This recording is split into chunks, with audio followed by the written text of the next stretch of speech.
Bien, continuamos con muchos más de titulares, ya con nosotros nuestro otro invitado, hoy Francisco González Cruz, él es precandidato a la gobernación por el partido Voluntad Popular, también ex rector de la UVM, y con nosotros se encuentra para conversar sobre distintos temas que tienen que ver con el acontecer nacional y regional. Doctor, ¿qué le parece si iniciamos la entrevista la mañana de hoy preguntándole acerca de las decisiones que ha tomado el gobernador del estado Trujillo, Henry Rangel Silva, de mover su gabinete? Ayer anunció como nuevo secretario de gobierno a Elías Ledesma. De esta manera deja de un lado a Gilberto Barrios Contreras, quien por cierto tiempo asumió la Secretaría de Estado. Junto a este se estén dando a conocer hoy otros 13 cambios dentro del gabinete regional. ¿Cómo ve la gestión de Henry Rangel Silva?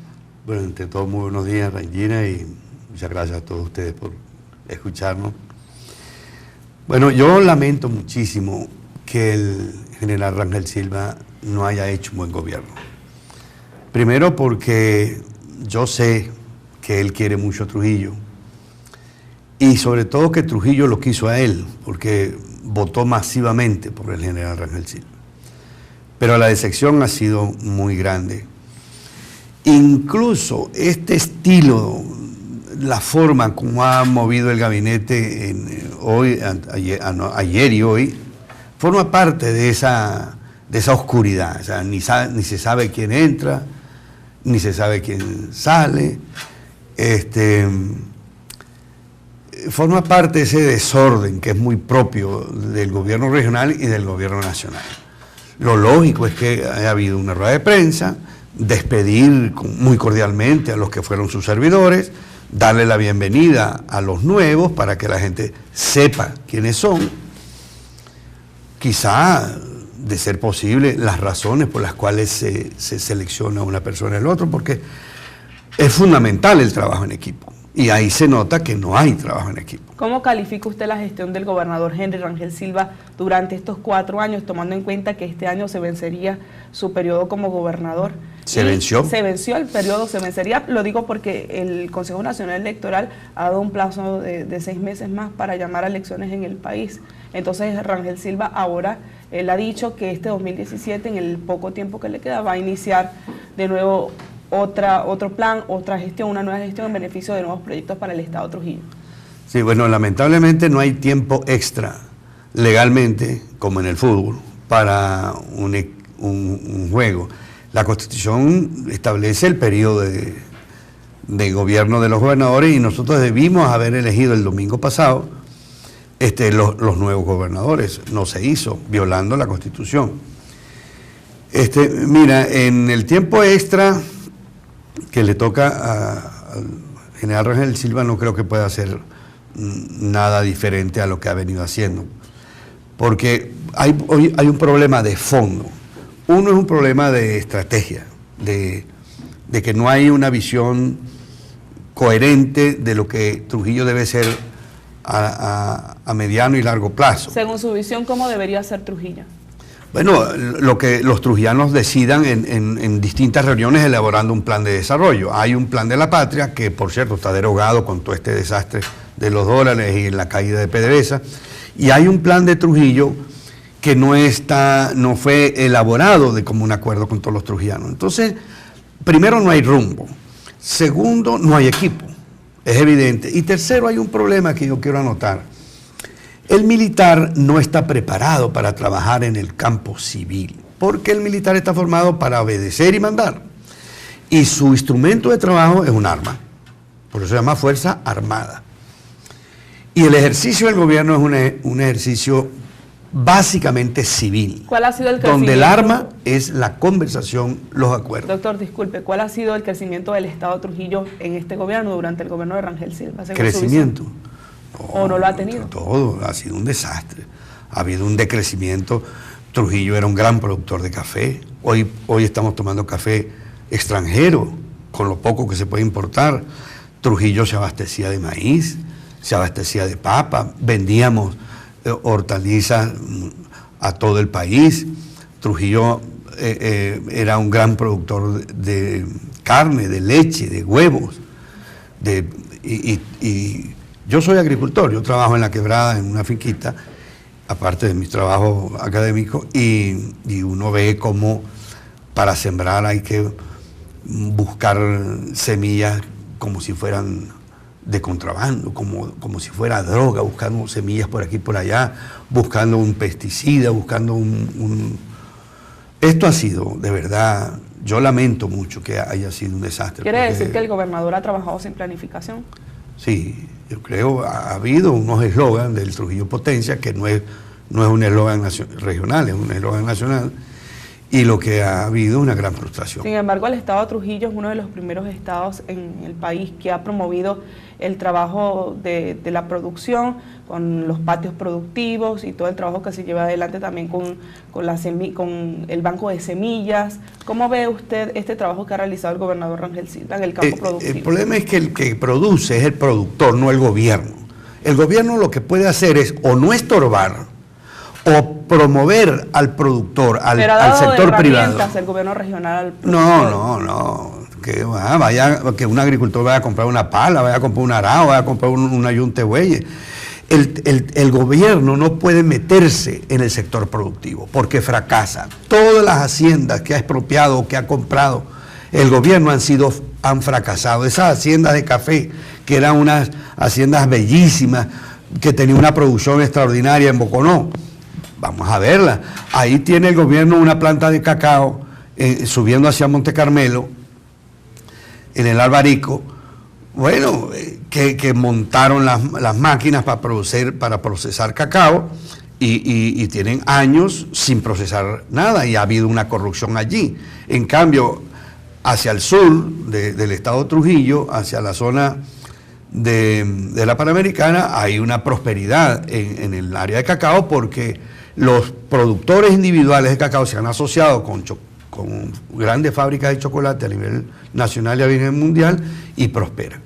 Pero el gobierno no puede ser productor. A propósito del tema de la producción, el fallecido presidente Hugo Chávez, y también lo reiteró el presidente Nicolás Maduro y lo hizo el gobernador del estado Trujillo, hablaron acerca de la internacionalización del puerto de La Ceiba y de trabajos que se estaban realizando allí. ¿Cómo ha visto usted los avances que se han realizado en esta materia, en este puerto que es tan importante para el estado Trujillo? Y de no ser así, ¿qué propuestas tendría usted? Y antes de responder, tenemos a alguien en línea telefónica. Buenos días, su nombre y apellido, por favor, ¿de dónde nos está llamando? Buenos días, Regina. Dios te bendiga a ti, Dios bendiga a TVT Titulares en la Mañana. Un saludo al invitado en el día de hoy, bendiciones para él y para toda la audiencia de TVT. Amén. Habla Javier Álvarez, miembro activo de la Iglesia San Juan Bautista en la ciudad de Valera. Nosotros, en nombre del Padre Walkieli Araujo, en nombre de toda la comunidad católico-cristiana que hace vida activa en la misma, en las diferentes iglesias y parroquias, estamos muy contentos, muy alegres, muy prósperos, muy abundantes, haciendo una cordial invitación en nombre del Padre Walkieli Araujo para que nos acompañen todos a partir de mañana a las 5 de la mañana en todas las parroquias en la presencia de las misas de aguinaldo. Para nosotros es un placer invitarle en todo el sistema católico-cristiano para que tu amiga nos vayamos todos. Bien, muchas gracias a Javier por esta invitación que realiza la mañana de hoy en el programa Titulares. Nosotros seguimos conversando con el doctor Francisco González Cruz. Estábamos hablando acerca de la productividad del estado de Trujillo y le preguntaba acerca del puerto de La Ceiba, un proyecto que ha sido anunciado con bombos y platillos por el gobernador del estado y también por los mismos mandatarios nacionales, tanto el fallecido presidente Chávez como el presidente Nicolás Maduro. ¿Cómo ha visto usted el anuncio de este proyecto, al igual que otros, como por ejemplo el acueducto metropolitano, que se han hecho al estado de Trujillo y a la fecha no han tenido respuestas? Bueno, lamentablemente, tengo que decirlo, pura mentira y puro fracaso. El puerto de La Ceiba es un puerto histórico. Por ahí entraron montones de italianos a finales de 1800. Por ahí vinieron los conquistadores en 1500, algunos de ellos. El puerto de Moporo, el puerto de La Ceiba, por la dificultad entraron los abuelos de José Antonio Abreu, don Antonino Anselmi, para llegar a Monte Carmelo. Pero el puerto de La Ceiba se reactivó hace unos años, hace unos cuantos años, yo diría hace unos 25 años, y por ahí salía el carbón colombiano, por ahí entraba ganadería, por ahí salía clinker, que producía la fábrica de cemento de aquí de Monay, y por ahí entraba azúcar hasta hace poco, pero todo este desastre que es el gobierno nacional acabó con el puerto de La Ceiba. Ya los colombianos, que era muy fácil traer el carbón de Colombia, del oriente colombiano, y sacarlo por La Ceiba, ahí se perdieron 400 o más empleos. Yo creo que eso se puede reactivar mediante una integración de la producción agroindustrial, reactivar el cenizo, los valles altos, o sea, todo el potencial productivo que tiene Trujillo, crear una especie de zona franca. ¿Se podría internacionalizar como era la promesa del fallecido presidente? Era internacional. Pero con miras al Mercosur, por ejemplo, aunque ya Venezuela no pertenece. Ya Venezuela no pertenece ni al Pacto Andino, ni a Mercosur. Entonces Venezuela se aisló. Hay que volver a empezar a abrir todas las puertas. Y yo creo que a Venezuela le van a abrir las puertas. Tocamos este tema para volver luego al tema regional. ¿Qué le parece lo que sucedió ayer con la canciller Rodríguez, quien ingresó por, como lo dicen los titulares de los periódicos regionales, por la ventana a esta reunión que se realizó ayer en Argentina del Mercosur, donde no fue Venezuela invitada debido a que ello no pertenece a este organismo, por no cumplir las normativas? Da pena ajena, ¿no? Da pena ajena el espectáculo que está dando Venezuela. Y eso se sabía. Cuando Venezuela entró al Mercosur, mucha gente advirtió que Mercosur es un pacto entre países de esa zona, Uruguay, Argentina, Paraguay y Brasil, para comercio, o sea, para intercambiar bienes y servicios. Y cuando entra un gobierno por la puerta de atrás, porque Venezuela entró por la puerta de atrás porque habían suspendido a Paraguay, que no cree en el comercio, que no cree en la propiedad privada, que no cree en el Estado de Derecho, pues se sabía que iba a ser un socio muy incómodo, como lo fue y como están los resultados. Porque si Venezuela no cambia el sistema, el modelo del socialismo del siglo XXI, que es un modelo fracasado, Venezuela no va a tener... ¿Merece o no Venezuela estar en el Mercosur? No, por supuesto, en estas condiciones no. En estas condiciones no, porque Venezuela primero no tiene mucho que vender, que sería la... Si no tenemos nosotros para abastecernos nosotros, ¿qué vamos a venderle al país, al resto de los países? Venezuela casi no puede ni vender petróleo, porque la industria petrolera está quebrada y el poco petróleo que está en 2 millones de barriles diarios, mucho menos que lo que producíamos antes, está muy comprometido con todos esos compromisos y pagando créditos. De manera que Venezuela tiene que primero acomodar la casa, resolver los problemas internos para volver a entrar en forma competitiva a intercambiar con los mercados. Y Venezuela tiene potencial para eso y tiene gente para eso. ¿Qué implicaciones geopolíticas trae para el país no pertenecer ya al Mercosur?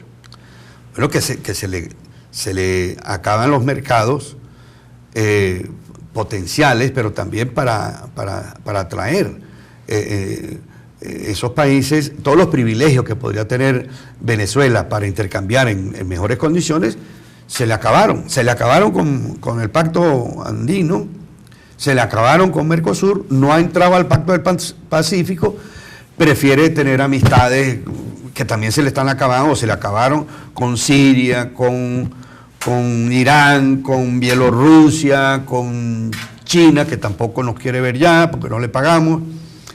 Entonces estamos aislados del mundo, ¿no?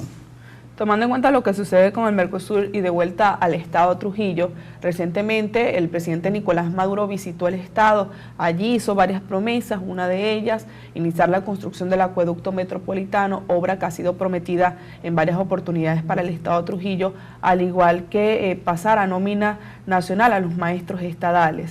En torno a las promesas, estas dos promesas y otros anuncios que hizo también, como por ejemplo para el transporte, ¿cómo ha visto usted estos anuncios? ¿Se han convertido en promesas o se han llevado a la práctica? ¿Cuál es su visión al respecto? Yanira, todas tus preguntas, la respuesta es, bueno, mentiras. Mentiras. Aquí hubo una organización maravillosa que se llamaba Sistema Hidráulico Trujillano, que fue una corporación creada por el gobierno nacional y el gobierno estatal para darle respuesta a las cuencas y a los acueductos. Se acabaron, no este gobierno, ya lo habían acabado antes, lo politizaron, porque era un grupo muy técnico. Y Sistema Hidráulico Trujillano hizo todo el estudio de la cuenca del Motatán, pero también en Boconó se hizo la cuenca, se hicieron los estudios de Boconó y los anteproyectos para resolver el problema del agua y de las aguas servidas. De allí para acá todo es un erial, un desierto, no han habido proyectos. No hay ningún pueblo en Trujillo, creo yo, o sea, los visito todos, que no tenga problemas de agua potable. Entonces, bueno, se ha prometido el acueducto metropolitano y no hay proyecto. O sea, estaban un poco de topógrafos, obreros, a ver dónde iban a arrancar el 1 de diciembre el acueducto, y se consiguieron que no había ningún plano. Y los acueductos, nada, ni una casa se hace sin un plano. Y ahí no hay proyecto. Hay ideas muy buenas. No hay proyectos, pero hay recursos. Entonces eso no tampoco hay recursos, esa es otra mentira. Esa es otra mentira. Como fue mentira la Marqueseña, la carretera Boconó-Marqueseña, como es mentira lo de los maestros. Los maestros es muy grave porque es un engaño. Eso no es que el gobierno diga, mira, voy a pagar la nómina de la gobernación. Primero, porque no tiene plata para pagar la nómina normal. Y segundo, porque hay unos procedimientos que son de carácter legal. Esos son servicios estadales. Y para que haya una reversión del servicio estatal al Poder Nacional, tiene que haber unos procedimientos. Y además, hay personas de carne y hueso. ¿Hay algún interés que tienen en el fondo de esta promesa? Demagogia, eso es pura mentira. Eso es para resolver un problema así de boca y crear unas expectativas y al final se engaña a la gente, porque la descentralización es, a ver, sin embargo, el mayor número de trabajadores en la gobernación del Estado Trujillo pertenecen a la nómina de educación. Claro, hay gente que tiene que opinar, ¿No hay algún interés político en esta decisión que ha tomado el presidente Maduro? Era como resolver un problema de la manera más fácil. Un problema que es complejo, resolverlo de la manera simple. No estoy diciendo sencilla, porque sencilla y simple es distinto. Ellos querían simplemente resolver un problema de esa manera, que es un problema complejo. La competencia en materia de educación la tienen el Poder Nacional y el Poder Municipal. Casi toda la competencia la tiene el Poder Nacional.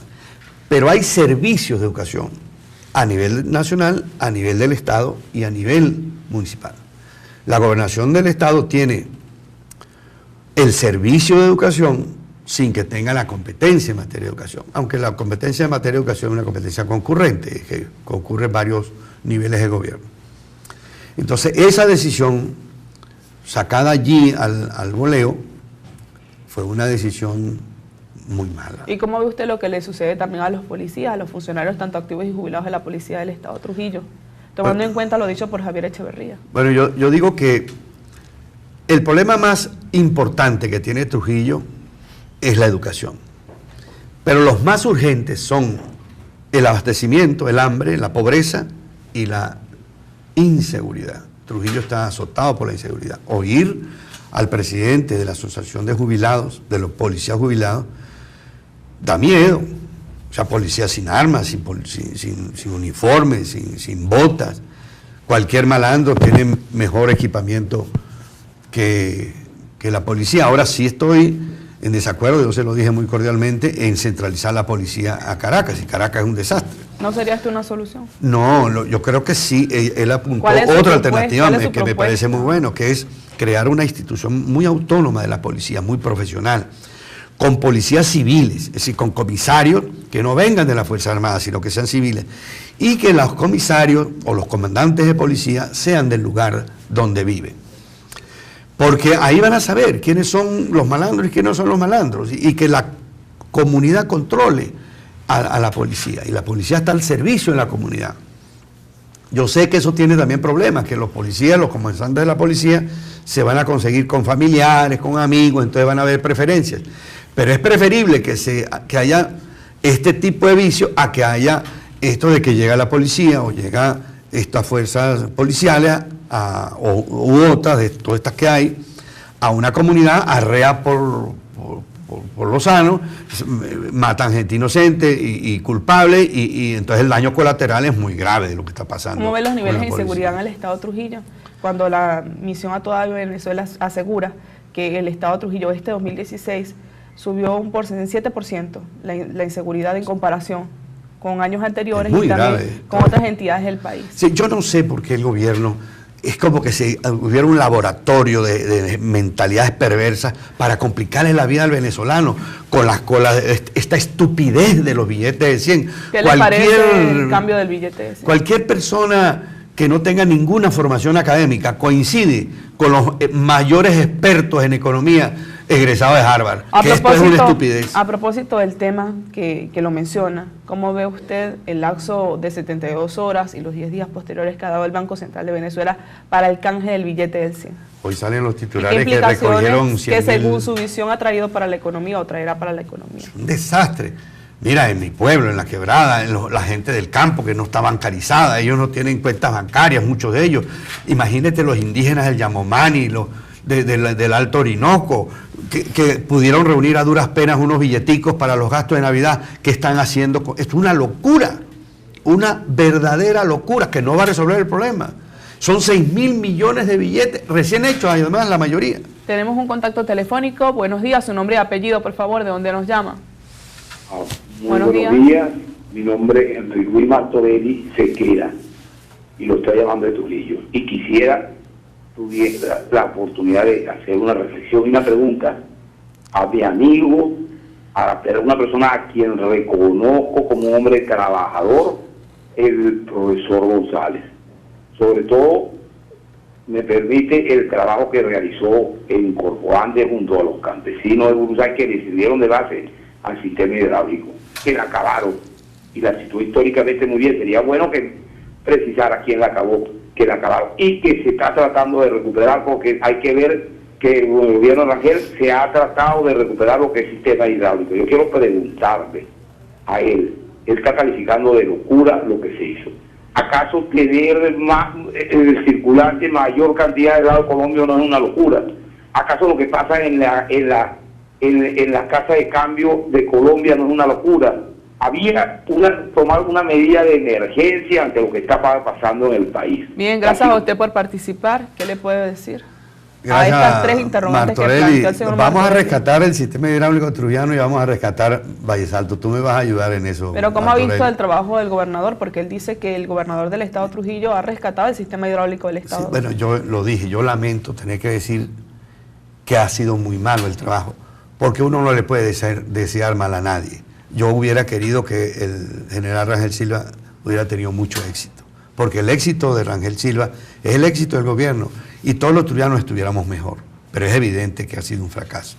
En cuanto al ataque a la moneda venezolana, mire, que también lo esas casas, todo ese dinero que está en Colombia, en los países vecinos, ¿por dónde salieron? No salieron por nuestras fronteras, por los aeropuertos y los puertos que están custodiados por las Fuerzas Armadas, por la Guardia Nacional y por los funcionarios de aduana. Tiene que haber habido una gran complicidad. Eso para esos tipos de especulación. Pero lo otro, es cierto que muchos comerciantes en la frontera, en Cúcuta o ahí en la frontera con Brasil, recibían los bolívares como un gesto de solidaridad con los venezolanos que iban a comprar productos que aquí no se consiguen. Según su visión, ¿ha sido efectivo, sí o no, el decreto de emergencia económica puesto en marcha por el presidente Maduro? Bueno, por los frutos lo conoceréis, no. Con ¿Por toda qué? seguridad, porque ahí están. Mire, primero, la semana antepasada, cola buscando billeticos de 100. Esta semana, colas devolviendo los billeticos de 100. ¿Desde cuándo aquí tener billetes de 100 ha sido un delito? O reunir unos billetes de 100, sobre todo en diciembre, para comprar el estreno de Navidad, si es que se podía. Nuestros agricultores no están bancarizados. En las zonas altas, la pobre gente vendiendo verduras y recogiendo billeticos de 100 porque eran menos bulto. Uno sacaba un guacal de lechuga y ahí metía el guacal de billetes. Ahora viene el gobierno por culpa de unos señores que ellos dicen que están en Cúcuta o en la frontera reuniendo billetes, entonces va a pagar los platos rotos la gente común y corriente. A propósito de estas decisiones, hay expertos que en materia económica que aseguran que para que Venezuela pueda volver a ser totalmente productiva, el gobierno debe cambiar los factores macroeconómicos, al igual que pasar por una solución política para llegar a una solución económica. Tomando en cuenta estas aseveraciones que realizan algunos economistas, nos gustaría saber su visión sobre el tema del diálogo. ¿Fracasó, sí o no, el diálogo, según su visión? Bueno, la misma respuesta, es decir, por sus frutos lo conoceréis. Ahora, aparte de que yo pienso que el diálogo... ¿Funcionó o no? No funcionó definitivamente. Es necesario a pesar de que no haya funcionado. Es decir, habría que cambiar los actores, habría que cambiar la estrategia, pero hay alternativas muy escasas. ¿Cuáles o serían? nos matamos, o vamos a una confrontación que nadie la quiere, o nos ponemos de acuerdo. Tienen que darse cuenta, o tenemos todos los venezolanos. Pero si ambas bancadas dicen que las condiciones no se cumplen ni de un lado ni del otro, ¿cómo se da el diálogo y cómo se resuelve la situación de los venezolanos? El 80% de los venezolanos está convencido a que se resuelva la situación económica nacional.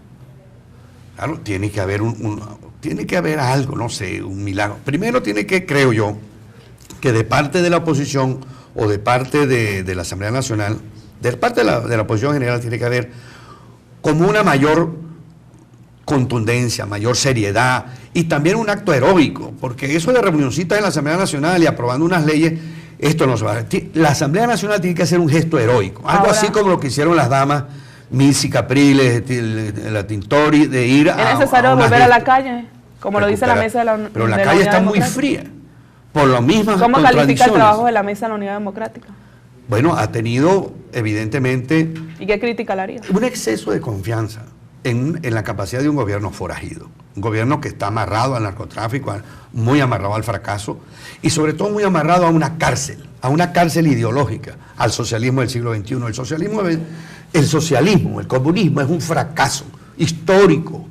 No hay ninguna experiencia en el mundo exitosa donde se ha aplicado el comunismo. Eso es un error, y ese error hay que corregirlo. Le vuelvo a preguntar, ¿sigue la mesa de la Unidad Democrática en todos los escenarios? ¿Cómo ve el liderazgo y el trabajo de la misma?